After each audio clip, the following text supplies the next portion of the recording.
파이팅 3부 이슈 인터뷰 이어갑니다. 최상병 특검법, 김정숙 여사 특검법, 대북 송금 특검법, 여야가 서로를 겨누면서 각종 특검법을 내세우며 치열한 공방을 이어가고 있는데요. 특검법에 대한 생각들은 당내에서도 좀 다른 것 같습니다. 오늘은요, 김용태 국민의힘 의원 나와주셨습니다. 안녕하세요. 네, 포천가평 김용태입니다. 오늘은 얼굴이 더 화나시네요. 그렇습니까? 네, 어제 어제 어제 치킨을 먹고 잤더니. 그렇군요. 역시 1인 1치킨이죠. 알겠습니다. 오늘 본회의가 있죠? 예, 오늘 국회의장 예. 선출에 관해서 본회의가 있습니다. 국민의힘은 어떤 입장입니까? 지금 원구성과 관련해가지고 민주당이 법사위원장까지 모두 다 독식하겠다는 거 아니겠습니까? 그렇습니다. 그렇게 되면 국회 관례상 의장과 법사위원 중에 당을 다르게 했던 관례가 있는 것인데 네. 민주당이 너무 지금 총선에서 이겼다라는 그 자만심에 네. 독식하려고 하는 것 같아서 국민의힘으로서는 여기에 대해서 분명히 저희 입장을 반대한다는 입장을 좀 전달하고 있습니다. 원내 지도부 차원에서. 그러니까요. 이 법사위를 두고 협상이 이루어져야 될 것 같은데 국민의힘이 어떤 협상 카드가 있을까요? 뭐 여러 가지 안이 있습니다. 네. 저희도 좀 준비하고 있는 것 같고 원내 지도부 차원에서 의총에서 오늘 또 의총도 있습니다. 오늘 의총도 있군요. 의총에서 또 여러 가지 현안들 논의할 것 같습니다. 그렇군요. 지금 이틀 전에 국민의힘에서는 또 비대위 회의가 열렸다고 하는데 의원님께서 최상병 사건과 관련해서 대통령실과 국방부가 좀 결자 해지를 해야 되지 않겠느냐 이런 입장을 내셨다고 하는데 어떤 입장입니까? 저는 최상병 특검에 대해서 반대합니다. 왜냐하면 최상병 특검이 민주당의 정략적인 의도가 다분하게 있어요. 본질을 훼손하고 있고 진상규명에 대한 의지보다는 지금 민주당 최고위원회를 보면은 모 최고위원께서는 이 최상병 특검을 향해서 윤석열 특검이라고 말씀하신 분도 계시거든요. 사실상 대통령의 탄핵을 어떻게든 연결지어서 정권을 공격하기 위한 그런 수단으로 쓰고 있어서 반대하고요. 다만 국민의 보편적 상식적인 시각에서 봤을 땐 이 최상병 건에 대해서 정부 여당이 더 솔직하게 많은 것을 설명드려야 된다고 생각해요. 첫 번째로는 국방부 장관이 하루 만에 결재를 번복하게 된 배경에 대해서 국민들께서 더 자세하게 좀 알고 싶어 하시잖아요. 그렇죠. 그래서 이게 또 국민의 관심을 많이 받았던 사건이기 때문에 알려드릴 필요가 있다고 생각하고 있고요. 두 번째로는 이제 박정훈 대령 건과 관련한 건데요. 이 결과적으로 박정훈 대령이 처음에 했던 것이 조사로 볼 거냐 수사로 볼 거냐 좀 차이가 있는 것 같아요. 근데 이 건에 대해서는 과거에 이제 고 이해람 중사 사건과 관련해서 개정된 군사법원법이 있지 않습니까? 군에서 발생한 사망 사건에 대해서는 이제는 경찰에서 수사를 하게끔 되어 있는데 그 이후에 적용된 사례다 보니까 아무래도 여러 가지 혼선이 있을 수도 있다고 생각해요. 다만 이 개정된 군사법원법의 취지는 그동안 군에서 사망 사건이 발생했을 때 은폐하거나 축소시키려고 하거나 이런 것을 막자는 취지였던 걸로 제가 이해했거든요. 근데 박정훈 대령은 이것을 은폐하기보다는 오히려 이제 넓게 설정한 거잖아요. 8명이라는 어떤 그런 것들 오히려 수사를 더 했죠. 거기에 대해서 이것을 과연 정부에서 어떤 그런 법의 취지와는 다르게 권리남용이라든지 이런 걸로 볼 것이냐 좀 다르게 해석해야 될 부분이 있지 않나. 왜냐하면 이 박정훈 대령이 처음에 8명을 특정했지만 이후에 국방부 조사단에서는 또 2명을 특정한 거거든요. 그 특정하는 방식이 제가 봤을 땐 크게 다르지 않았던 것 같아요. 그렇다면 왜 이렇게 이 박정훈 대령에 대해서 집착했느냐. 여기에 대해서도 좀 설명이 필요하다 이렇게 좀 말씀드리고 싶습니다. 그런 점들을 좀 하면. 최상병 특검이 저는 초창기에 정부와 여당이 국민들께 소상히 설명드리고 했으면 저희가 그 최상병에 대한 명예도 드높이고 이제 군의 이런 진상에 대해서 규명을 하는 데 있어서 더 보다 가까워졌을 텐데 정부 여당이 이걸 일을 더 키우고 있는 거 아닌가. 야당에 오히려 이러한 탄핵이라든지 특검이라든지 이런 빌미를 주고 있는 것 아닌가에 대한 아쉬움이 있어서 이걸 대통령실과 국방부가 결자 해지했으면 좋겠다라는 마음에서 드렸습니다. 그것이 또 저는 대통령을 위한 길이라고도 생각합니다. 그렇군요. 22대에서 뭐 특검법을 통과시킬 만한 상황은 아니라고 보시네요. 예, 저는 특검에 반대합니다. 국민의힘 윤상현 의원이 김정숙 여사 특검법을 발의를 했어요. 뭐 당내에서는 좀 논란이 있습니다만은 사실은 특검법이 정치 공세라면 이런 정도의 정치 공세도 할 수 있는 거 아닙니까? 제가 조금 전에도 최상병 특검을 반대하는 이유 중에 하나가 정략적인 의도가 다분하다라고 말씀드렸잖아요. 네. 물론 이제 윤상현 의원께서 이것과 관련해서 생각하고 계신 것 그리고 이것 역시 국민적 관심이 높고 수사해보고 조사해보자라는 의견들이 많다는 점에 대해서는 존중해야 할 필요가 있다고 생각합니다. 다만 이 역시 어떤 특검에 맞불을 놓는 형식으로 보일 수 있고 이것은 같은 논리로 좀 특검에 대해서는 신중할 필요가 있지 않나 생각이 되고요. 또 정부 저 여당이 먼저 특검을 꺼내놓는 것 자체가 국민의 시각에서 봤을 때는 조금 국민 정서와 맞지 않는 부분도 있다고 생각해서 저는 일단 권익위 조사 먼저 저희가 이렇게 의뢰를 해야 되지 않나 생각합니다.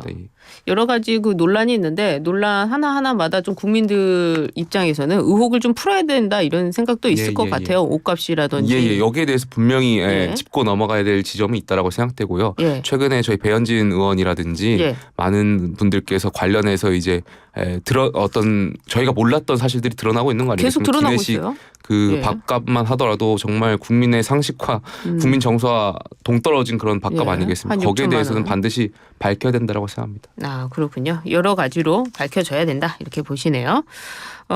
그 국민의힘 내에서 8090 세대들 의원 중심으로 질풍노도라는 모임이 결성됐대요. 아직도 질풍노도의 시대를 겪고 계십니까? 이러시면 되겠습니까? 저랑 이제 도봉의 김재섭 의원 그리고 김재섭 의원. 저기 대구의 우재준 의원 그다음에 경북 경산의 저 조지현 의원까지 네 분이 저희가 30대 지역구 의원입니다. 일단 몇 년생입니까? 제가 제일 막내 90년생이고요. 90년생이세요? 87년생 뭐 이렇게 있습니다. 그렇군요. 30대 지역구 의원이다 보니까 또 공교롭게도 수도권이 2명이고 그러네요. 대구 경북이 또 2명입니다. 그러네요. 서울 경기 대구 경북 한 분씩 계시고 크로스로 이렇게 여러 가지 현안에 대해서 지역이 다르다 보니까 또 입장 차이도 있을 수 있고 그렇죠. 또 그러다 보니까 이런 현안을 좀 공유하고 서로의 입장을 좁힐 수 있는 모임의 대화의 장으로도 저희가 이용하고 있고요. 또 여기 계신 분들이 원내 지도부에서도 활동하시는 분들 그러니까 조지현 의원 같은 경우는 원내 대변인 김재섭 우재준 의원 같은 경우는 원내 부대표 그렇군요. 저는 비대위원 그러다 보니까 이 지도부하고 또 연결할 수 있는 조선과 각자의 목소리를 또 연결하고 전달할 수 있는 창구이기 때문에 저희끼리 좀 자주 만나서 또 정책이라든지 먹고 사는 문제에 좀 집중해보자. 그래서 만든 모임입니다. 질풍노도. 또 제 옆방이 또 조지현 의원 방이어가지고. 그렇군요. 잘 되시길 만나서 또 이렇게 현안 논의를 하려고 만들었습니다. 근데 이 명칭이 좋아요. 질풍노도. 뭔가 해낼 것 같아요. 태풍처럼. 지금 뭐 국민들께서 저희 국민의힘의 혁신과 쇄신을 바라고 계시잖아요. 저희가 안정적인 혁신 보여드릴 수 있도록 초선들이 노력하겠습니다. 그렇군요. 알겠습니다. 국민의힘이 선관위와 그 당원당규 개정특위를 구성하고 룰 변경에 착수를 했는데요. 당신과 민심 비중 어느 정도로 변경이 될까요? 저희가 지난 월요일인가요? 저희가 의원총회를 했습니다. 그래서 대체적으로 많은 의원님들께서 민심이 반영되기를 희망하고 있는 것처럼 보였어요. 그래서 저희가 지금 어제부터 원내 의원들 간의 이 비율에 대해서 투표를 받고 있습니다. 받고 있기 때문에 그 결과를 좀 지켜봐야겠지만 아무래도 이제 당원들의 의사도 존중하고 어느 정도의 민심도 반영돼야 될 필요가 있다라고 생각하는 것이 당내 의원들의 대체적인 생각인 것 같습니다. 그래요. 조원진 전 의원은 어당한 아니냐. 뭘로 바꿔봤자 어차피 당대표는 한동훈 아니냐 뭐 이렇게 또 이야기를 하시던데요. 글쎄요. 뭐 그건 또 지켜봐야 되지 않겠습니까? 그래요. 하여튼 당에서 많은 주자들이 당대표로 나왔으면 하는데 이 지금 집단 지도체제 절충형 지도체제도 나오고 있지 않습니까? 이것도 논의의 대상이 되는 겁니까 진짜로? 지금 저희가 당에서 당원당규 개정 특별위원회를 월요일 날 발족했고요.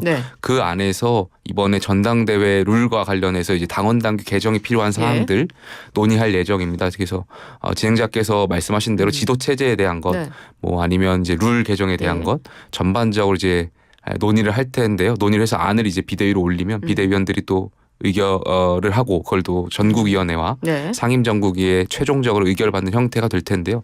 다만 이제 중요한 것은 저희가 7월 말에 전당대회를 무조건 합니까? 잘 치러내는 것이 중요한 거고요.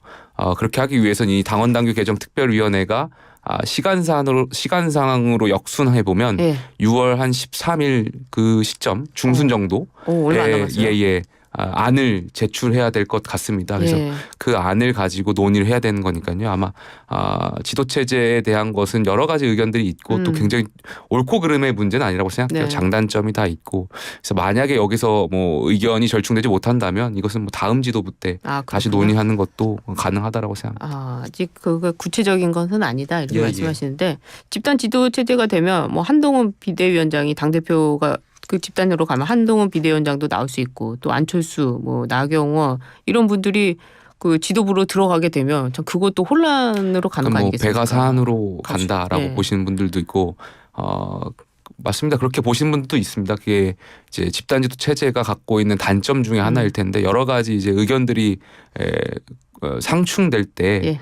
뭔가 결정하기가 국민들이 봤을 때 여당이 또 안정적이지 못하고 다양한 의견이 나오는 건 좋습니다만 이렇게 분산되고 그것이 분열로 보이는 것은 또 지금 상황에선 좋지 못한 모습이기 때문에 아마 우려되는 점도 있고 다만 또 집단지도 체제로 간다면 지금 저희가 수직적인 당정 관계에 대해서 우려를 많이 해주시잖아요.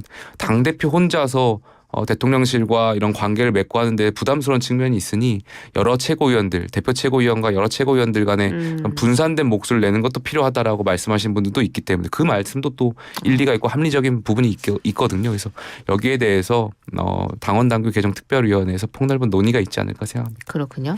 민주당에서는요 대북 송금 특검법을 발의했습니다. 이제 조금 있으면 이화영 재판 판결도 나오는데 수사한 검사들을 다시 한번 수사하겠다 이런 특검법이에요. 이걸 검사 출신의 의원들이 발의를 했는데 어떻게 보십니까?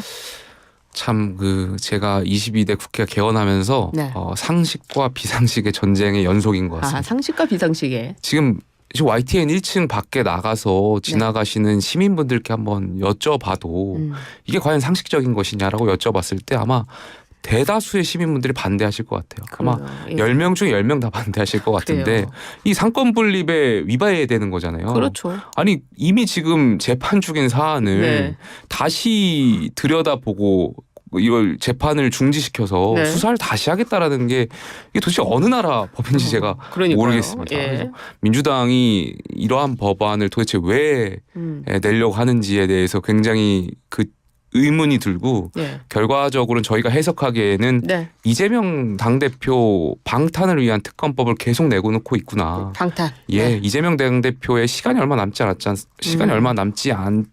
않습니까?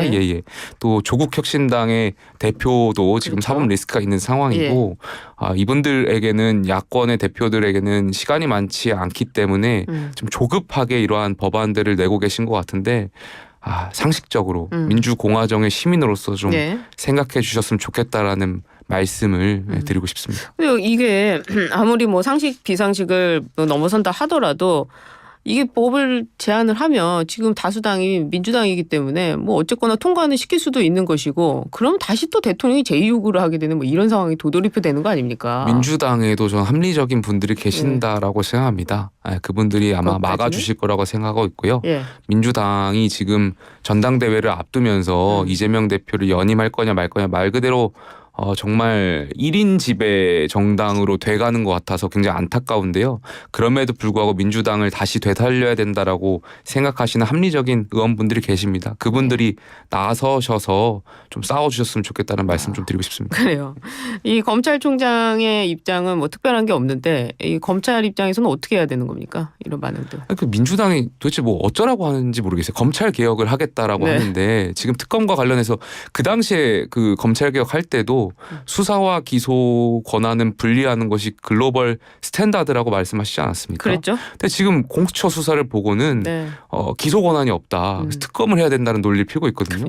그러니까 사안마다 민주당의 이 검찰 개혁에 대한 입장이 근거가 바뀌고 있어서 굉장히 당황스럽고요. 도대체 민주당은 검찰을 어떻게 생각하실지 잘 모르겠습니다. 그래요, 알겠습니다. 한동훈 전 위원장이 꺼낸 지구당 구할 논쟁이 한창입니다. 뭐 당 외에서도 좀 계셨어요. 당 외에서도 계셨으니까 지구당 어떻게 필요하다고 보십니까? 이게 정치 개혁의 일환이라고 보세요? 여러 이 지구당 논의에 대해서 현안 부활에 대해서는 원외위원장일 때도 굉장히 오랫동안 좀 논의를 해왔던 부분이 있습니다. 다만 몇 가지 전제가 좀 돼야 될 것 같습니다.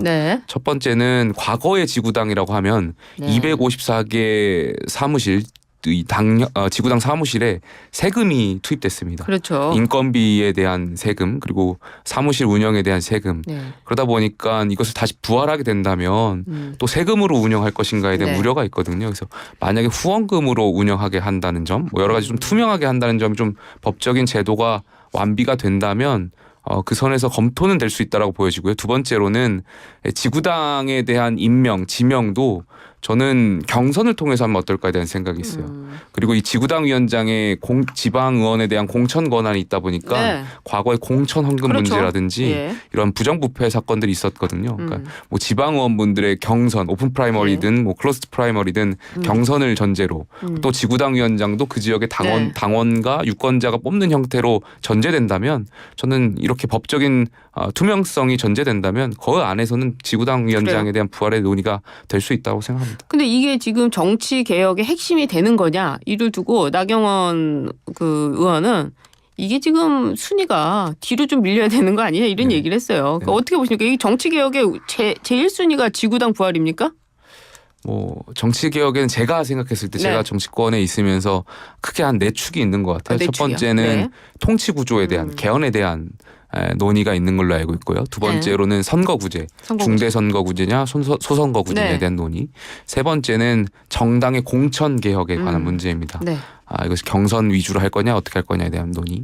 네 번째가 이제 특권 내려놓기가 아니겠습니까? 국회의원분들의 불체포 특권이라든지 이런 것이 이제 대한민국이 민주화가 발전하면서 과거와는 좀 다른 좀 이런 것들을 시대와 맞지 않는 부분들을 내려놔야 될 필요가 있다라는 의견들이 있는 것 같은데 네 가지 다 중요한 논의점이 있다라고 생각되고요. 다만 지금 시점에서는 국민 정서를 봤을 때는 특권 내려놓기에 좀 더 집중해야 할 필요가 있지 않나 생각이 좀 듭니다.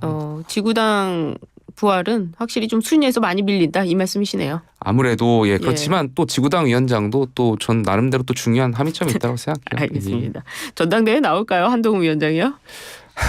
글쎄요. 저는 비대위원이다 보니까 말씀 좀 해주세요. 한동훈 전 위원장을 포함해서 많은 분들이 나오셨으면 좋겠어요. 나오셨으면 좋겠다. 많은 분들이. 알겠습니다.